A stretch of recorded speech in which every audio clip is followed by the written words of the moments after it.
तो welcome to YouTube channel Ahilya Bhai coaching classes. दोस्तों आज की इस क्लास में मैं आपको कक्षा 10वीं अध्याय 1 रासायनिक अपक्रिया एवं समीकरण जो इससे 7 अंक का क्वेश्चन पूछा जाता है उसके बारे में आपको डिटेल से समझाऊंगा। तो आप हमारे चैनल में नए हैं तो चैनल को सब्सक्राइब करके वीडियो को शेयर कर दें। चलिए हम वीडियो को स्टार्ट करते हैं। दोस्तों यहाँ स्पष्ट लिखा गया है कि ब्लू प्रिंट के अनुसार इस पाठ से 7 अंक के प्रश्न पूछे जाएंगे। तो हम देख लेते हैं सही विकल्प का चयन करना है या सही विकल्प चुनकर उत्तर लिखना है। तो पहला प्रश्न है दोस्तों, निम्नलिखित में से कौन सा भौतिक परिवर्तन नहीं है? तो एलपीजी का दहन एक भौतिक परिवर्तन नहीं है। जिन अपक्रिया में ऊष्मा का अवशोषण होता है उसे ऊष्माशोषी अपक्रिया कहते हैं। ऑप्शन सी यानी सा नंबर राइट आंसर होगा। फिर दोस्तों तीसरा क्वेश्चन है, निम्नलिखित में से कौन सी एक रासायनिक अपक्रिया नहीं है? तो बर्फ का पिघलना एक रासायनिक अपक्रिया नहीं है। चौथा नंबर है दोस्तों, किसी रासायनिक अपक्रिया में भाग लेने वाले पदार्थ कहलाते हैं। तो किसी रासायनिक अपक्रिया में भाग लेने वाले पदार्थ दोस्तों अभिकारक कहलाते हैं। फिर इसके बाद लंबे समय तक सेवन न करने पर सूखे मेवे सड़ जाते हैं क्योंकि उसमें विकृत गंधिका उत्पन्न होती है। फिर आयरन ऑक्साइड और एल्यूमिनियम का जब आयरन ऑक्साइड और एल्यूमिनियम की जब अभिकारक से क्रिया कराते हैं तो इसमें बनता है एल्यूमिनियम ऑक्साइड धन आयरन। ऊपर दी गई अपक्रिया किस प्रकार की है? तो दोस्तों ऊपर दी गई अपक्रिया जो है विस्थापन अपक्रिया है। तो इसका द नंबर राइट आंसर होगा। फिर दोस्तों इसके बाद सोने और प्लेटिनम को गलाने वाले अम्ल का नाम क्या है? तो एक्वारेंजिया जो है जो दोस्तों सोना और प्लेटिनम को गलाने वाले अम्ल का नाम है। फिर 8वां क्वेश्चन है, निम्न में से कौन सा एक रासायनिक परिवर्तन की विशेषता नहीं है? तो आकार का परिवर्तन या आकार में परिवर्तन जो है रासायनिक परिवर्तन की विशेषता नहीं है। और 9वां क्वेश्चन है, कैल्शियम ऑक्साइड के जल के साथ अपक्रिया किस प्रकार की होती है? तो दोस्तों कैल्शियम ऑक्साइड के जल के साथ अपक्रिया जो होती है ऊष्माक्षेपी अपक्रिया होती है। ऑप्शन आ राइट आंसर हो जाएगा। फिर इसके बाद है दोस्तों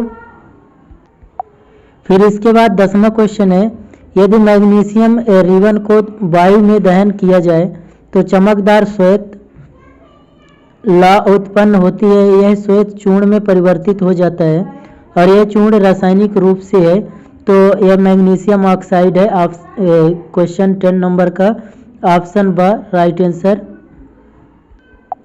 फिर दोस्तों इसी चैप्टर से हम रिक्त स्थानों की पूर्ति भी देखेंगे। पहला नंबर का है कि वे अपक्रियाएं जिनमें ऊष्मा निकलते हैं उसमें उसे ऊष्माक्षेपी अपक्रिया कहते हैं। वे अभिक्रियाएं जिनमें अभिकारकों के बीच आयनों का आदान प्रदान होता है वह आयनिक अपक्रिया कहलाते हैं। फिर किसी रासायनिक अपक्रिया का प्रतीकात्मक निरूपण जो होता है रासायनिक समीकरण कहलाता है। लोहे की वस्तुओं को संक्षारण से बचने के लिए पेंट किया जाता है। ऐसे अपक्रिया जिसमें केवल एक अभिकर्मक टूटकर छोटे छोटे उत्पाद बनाता है उसे वियोजन अपक्रिया कहलाती है। दोस्तों फिर इसी चैप्टर से देखा जाता है कि एक वाक्य में उत्तर लिखिए। उस गैस का नाम क्या है जो पॉप ध्वनि से जलती है? तो हाइड्रोजन। फिर सेकंड नंबर का क्वेश्चन है कि हाइड्रोजन का योग तथा H2 का ह्रास क्या कहलाता है? अपचयन अपक्रिया कहलाता है। देर समय तक सिल्वर क्लोराइड को सूर्य के प्रकाश में रखने पर वह काला क्यों पड़ जाता है? तो सिल्वर क्लोराइड का अपचयन हो जाता है। फिर इसके बाद चलते हैं हम सत्ता दोस्तों फिर सत्ता सत्य में देखेंगे कि पहला नंबर का क्वेश्चन है, सल्फ्यूरिक अम्ल का तनुकरण ऊष्माशोषी अपक्रिया है। तो यह असत्य है। जो पदार्थ आक्रीकृत अपचयित हो जाते हैं वे ऑक्सीकरण या उपाचयक कहलाते हैं। तो बिल्कुल असत्य है। और तीसरा नंबर है, श्वसन ऊष्माक्षेपी अपक्रिया है, बिल्कुल सत्य है। लोहे में जंग लगना भौतिक क्रिया है, ये बिल्कुल असत्य है। फिर इसके बाद सही जोड़ी देखते हैं दोस्तों कि ऊष्मा के द्वारा अपघटन, पहला नंबर का ऊष्मा के द्वारा जो अपघटन है इसका राइट आंसर हो जाएगा ऊष्मीय अपघटन। ऊष्मा के द्वारा अपघटन ऊष्मीय अपघटन कहलाता है, इसका स नंबर होगा। फिर प्रकाश के द्वारा अपघटन जो होता है प्रकाशीय अपघटन कहलाएगा। फिर इसके बाद तीसरा है विद्युत के द्वारा अपघटन। तो इसका विद्युत के द्वारा घटन दोस्तों तो इसका विद्युत अपघटन कहलाएगा। ऊष्मा का जहाँ अवशोषण होता है तो वह ऊष्मशोषी अपक्रियाएं कहलाती है। फिर इसके बाद ऊष्मा का उत्पन्न होना ऊष्मक्षेपी अपक्रियाएं कहलाती है।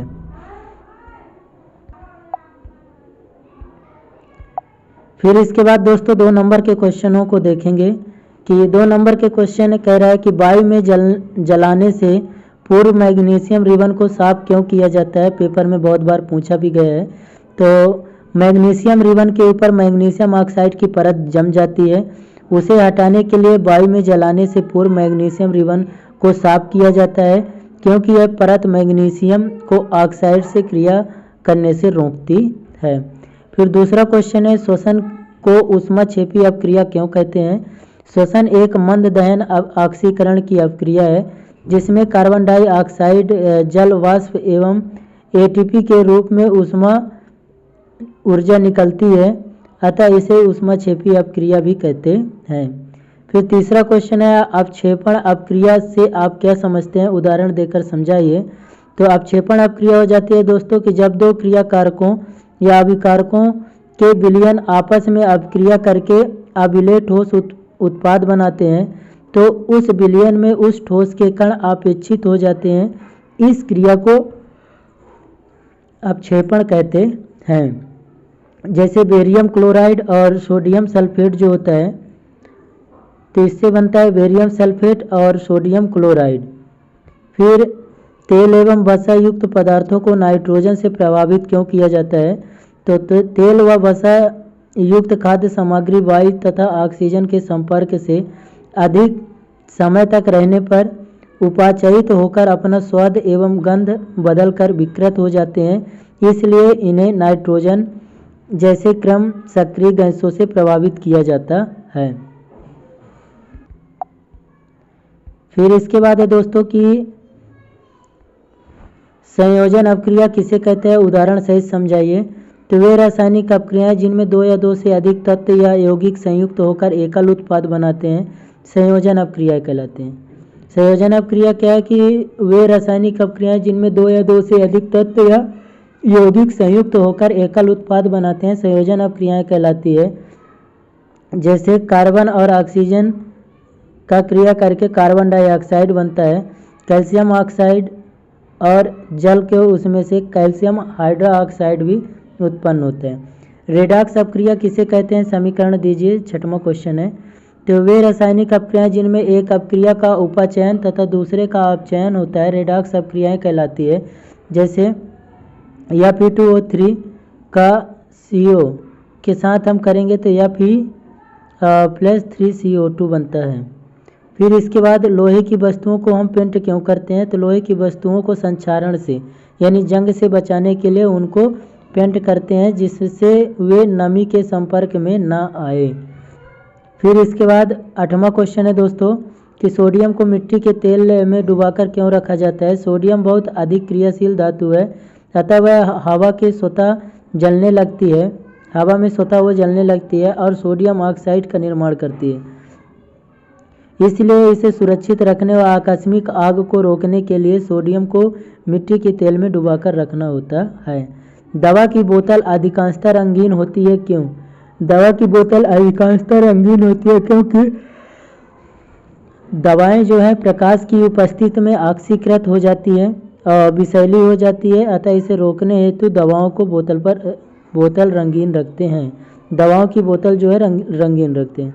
वियोजन अपक्रिया किसे कहते हैं, जिस अपक्रिया में एक जटिल पदार्थ टूटकर छोटे छोटे पदार्थ या उत्पाद प्रदान करते हैं तो वियोजन अपक्रियाएं कहलाते हैं। जैसे कॉपर सल्फेट, तो कॉपर और फिर सल्फेट।